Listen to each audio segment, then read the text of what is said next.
So hey guys, Riju pets ব্লগের নতুন একটা ভিডিওতে আপনাদের স্বাগত। তো এখানে দেখতে পাচ্ছ আমি এখানে বনলতা রিসোর্টে চলে এসেছি। সো তোমাদেরকে আমি এখানে কি কি পশু পাখি রয়েছে তো সেগুলো দেখাচ্ছি। তো প্রথমে শুরু করছি টার্কি মুরগি দিয়ে। তো তোমরা মুরগিগুলোকে দেখো। সো গাইস, তোমরা দেখতে পাচ্ছ তো এগুলো হলো টার্কি, ঠিক আছে। তো মুরগির এক প্রজাতির বড় পাখি।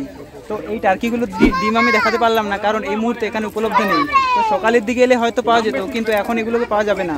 তো ওরা মনে হয় তুলে রেখে দিয়েছে অন্য কোথাও, তো আমি তার জন্য দেখাতে পারলাম না। তো তোমরা পাখিগুলো দেখো।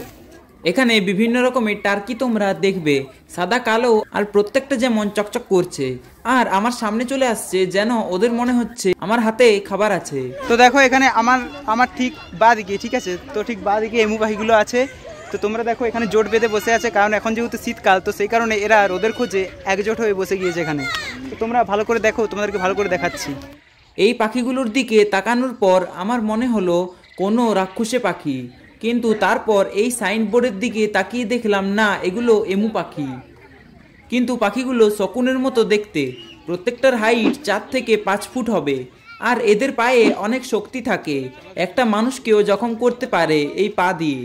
এখানে যতগুলো পাখি দেখছো এগুলো যে কেউ কিনতেও পারবে, এটা অ্যালাউড আছে।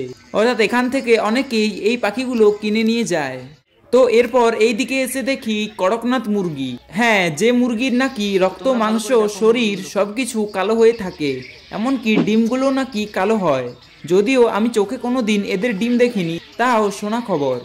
আর এগুলোর সাথে একটা তিতির মুরগি দেখলাম অ্যাশ কালারে। তো গাইস দেখো, এদিকে মনে হচ্ছে মাগুর মাছ আছে। তো মাগুর মাছগুলো তোমাদেরকে দেখানোর চেষ্টা করেছি, ঠিক আছে।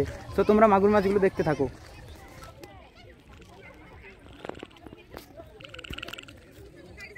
এখানে মাছগুলোর পাখনা দেখা যাচ্ছে, এরা ভাবছে খাবার দিচ্ছে, তাই এত সামনে চলে এসেছে। এই মাছগুলোর প্রায় এক একটার ওজন 2 কেজি করে। তো তোমরা যদি চাও তাহলে এই মাছগুলোকে এখানে রান্না করে খেতেও পারো। সো গাইস, এখানে যেহেতু জল আর জলটা ঘোলা, তো সেই কারণে মাগুর মাছগুলোকে স্পষ্ট করে দেখা যাচ্ছে না। তো তোমাদেরকে আমি যতটা পারলাম দেখানোর চেষ্টা করলাম। তো আশা করি তোমরা দেখে নিয়েছো, এখানে বড় বড় হাইব্রিড মাগুর আছে, ঠিক আছে, যেগুলো আর অন্য কোথাও পাওয়া যায় না। তো এবার চলে এসেছি ঘোড়াগুলোর কাছে, ঠিক আছে। তো এখানে মোট 3টা ঘোড়া আছে, আর বাকিগুলো হচ্ছে বাইরে ছুটছে, ঠিক আছে। তো এখানে যেহেতু ঘোড়ার গাড়িতে চাপানো হয়, তো সেই কারণে ঘোড়াগুলোকে এখানে বেঁধে রাখা হয়, আর ঠিক ছাড়ার সময় ওগুলোকে ছেড়ে দেওয়া হয়। তো তোমরা ঘোড়াগুলোকে দেখতে থাকো।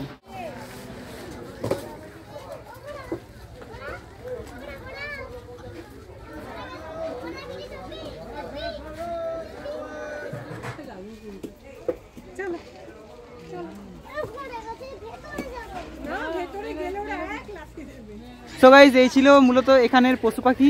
তো এটা মূলত রিসোর্ট, ঠিক আছে। তো রিসোর্টের মধ্যে মূলত এইগুলোই ছিল, আর কিছু থাকেনি। আর এদিকে দেখতে পাচ্ছ ফুলবাগান, প্রচুর পরিমাণ ফুল আছে, সেগুলো তোমরা ভিডিওতে পেয়ে যাবে। আর ঠিক আছে, তো ভিডিওটি ভালো লাগে প্লিজ একটা লাইক করে দিও, চ্যানেলে যারা নতুন এসেছে অতি বেশি সাবস্ক্রাইব করে দিও, কারণ তোমাদের একটা সাবস্ক্রাইব আমাকে ভিডিও বানানোর জন্য অনেকটা মোটিভেট করে। তো চলো, তোমাদের শখের প্রাণীগুলো সুস্থতা কামনা করে আজকে এখানে বিদায় নিচ্ছি। দেখা হবে অন্য কোনো একটা ভিডিওতে। টাটা। চলো তোমার। তো মূলত এই ছিল ভিডিও। এটা যেহেতু রিসোর্ট, তাই এখানে অতিরিক্ত ভিডিও করা যাবে না। তো তোমরা ভিডিওটি ভালো লাগলে প্লিজ লাইক করে দিও, আর চ্যানেলে যারা নতুন এসেছে অতি অবশ্যই সাবস্ক্রাইব করে দিও, কারণ তোমাদের একটা সাবস্ক্রাইব আমাকে ভিডিও বানাবার জন্য অনেকটাই মোটিভেট করে। তো চলো, তোমাদের শখের প্রাণীগুলো সুস্থতা কামনা করে আজকে এখানে বিদায় নিচ্ছি। দেখাবো অন্য কোনো একটা ভিডিওতে। টাটা।